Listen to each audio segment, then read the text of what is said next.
Are you ready to get a sneak peek at what movies will look like in the future? Now that it's 2023, movie fans all over the world are looking forward to some of the most anticipated movies in recent years. There's something for everyone to look forward to, from big brands to small gems. So grab some popcorn and get ready for a wild ride as we count down the most anticipated movies of 2023. Number 10. Beau is Afraid, April 21st. Ari Aster's new movie, which was originally called Disappointment Boulevard, is being called a surrealist comedy horror picture. It looks like it will be his most ambitious project to date. After his mother dies, Beau has to deal with supernatural danger for 10 years in the book Beau is Afraid. A new Aster movie is always something to look forward to, and this cast is particularly exciting because Phoenix is the main character in Aster's latest horror movie about a family. The original release date for Beau is Afraid was 2022, so let's hope we won't have to wait too long for this one. Number 9. Evil Dead Rise, April 21st. The dead will come back to life. Evil Dead Rise has a long and interesting past. It was meant to be a sequel to either Sam Raimi's Army of Darkness or Fede Alvarez's 2013 remake of The Evil Dead, but it turned out to be neither. Evil Dead Rise, on the other hand, is a standalone Evil Dead story about two sisters who find the Necronomicon in their basement and become Deadite food. Raimi, Robert Tappert, and Bruce Campbell are all back to executive produce this movie. Lee Cronin, who Raimi chose himself for the job, is writing and directing it. Number 8. Peter Pan and Wendy, April 28th. Look, we're all pretty sick of seeing Disney's cartoon movies turned into live-action movies, right? Most of them aren't very good replacements for the original movies, and they don't try to add anything new to the stories. But The Green Knight and A Ghost Story director David Lowery's 2016 movie Pete's Dragon was one of the few exceptions. This Disney favorite got a new look in Pete's Dragon, and it looks like Lowery may do the same thing with Peter Pan and Wendy. Even though we've been back to Neverland in live-action movies quite a few times, Lowery has been working on this project for almost a decade, and he's one of the most interesting directors to tackle this story. Plus, who doesn't want to see Jim Gaffigan as Mr. Smee and Jude Law as Captain Hook?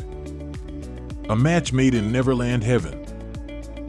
The story follows Wendy, a young girl who is whisked away to Neverland by the mischievous Peter Pan, where she embarks on a magical adventure with the Lost Boys and battles against the villainous Captain Hook. The movie is expected to explore the themes of childhood, imagination, and the power of storytelling that are central to the original story. Number 7. Are You There, God?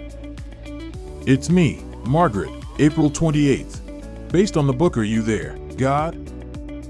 By Judy Blume from the 1970s.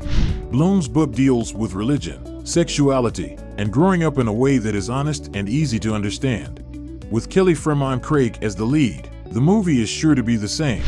Rachel McAdams and Kathy Bates, whom we can never get enough of, is also in the movie. The book it's based on is a modern classic, so it wouldn't surprise us if the movie did the same. Number 6. Guardians of the Galaxy Vol. 3rd, May 5th. James Gunn had already said that Guardians of the Galaxy Vol.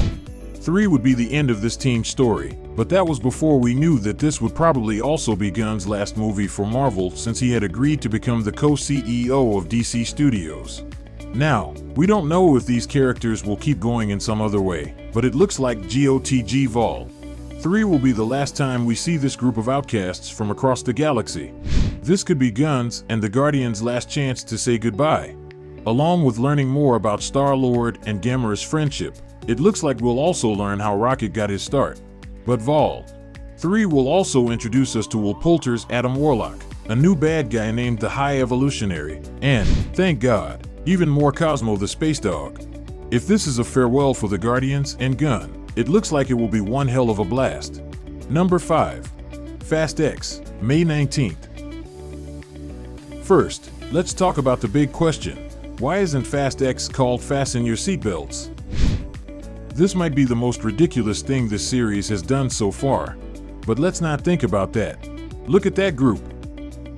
Even for a Fast and Furious movie, this is a lot to take in. Vin Diesel, Michelle Rodriguez, Jason Statham, and John Cena are all back, and there are so many other things going on. Brie Larson and Rita Moreno, both Oscar winners, make their first appearances in Fast. Jason Momoa, who plays Aquaman, and Daniela Melchior, who was in the Suicide Squad, also joined the cast. Even now, it's hard to believe that Helen Mirren and Charlize Theron are still in this series, which is great. After Justin Lin left the franchise, Louis Leterrier, who directed Transporters 2 and Now You See Me, will make Fast X's first film in the series. Even though the name isn't great, it's hard not to be excited about Fast X. The group is bigger than ever, and there are sure to be more crazy stunts. Number 4. You Hurt My Feelings, May 26th. Nicole Holofcener's last movie as a director was The Land of Steady Habits, which came out in 2018. It's been an interesting 5 years for the writer-director. Holofcener's first Oscar nomination was for the script of Can You Ever Forgive Me?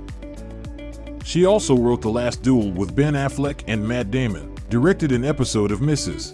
Fletcher, and did her own voice on several episodes of BoJack Horseman. Holofcener is back behind the camera with You Hurt My Feelings and has teamed up with Julia Louis-Dreyfus, who she worked with on Enough Said. Louis-Dreyfus and Holofcener make a great team, and since the movie is making its debut at Sundance, we hope it will be in theaters soon. Number 3. The Little Mermaid, May 26th. A few months ago, Disney posted the first trailer for the highly anticipated live-action remake of The Little Mermaid. What makes this movie different from others like Beauty and the Beast and Cinderella is that the lead role is finally being played by a person of color. If you say you didn't cry when you saw how excited little girls were to see a live-action Disney princess of color for the first time, you're lying. Halle Bailey will play Ariel. The first trailer doesn't tell us much, but it does show off Bailey's great singing voice by playing the famous notes of Part of Your World again. She looks great as Ariel, and The Little Mermaid might be the first live-action version of a Disney movie to make even the most cynical reviewers smile.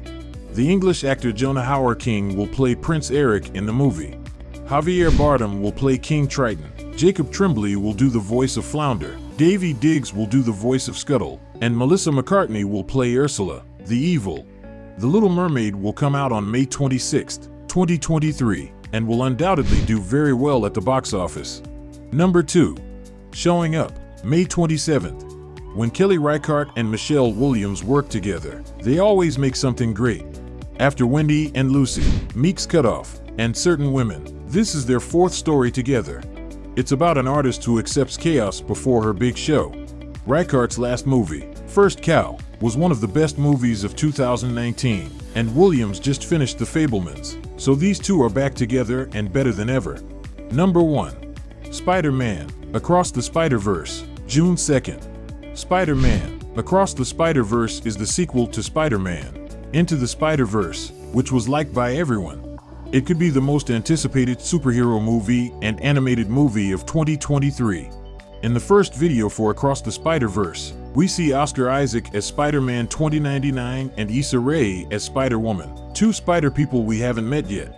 Even though Spider-Pig is nowhere to be seen, this movie looks like it will focus on Miles Morales and Gwen Stacy's friendship as they explore this crazy Spider-Verse.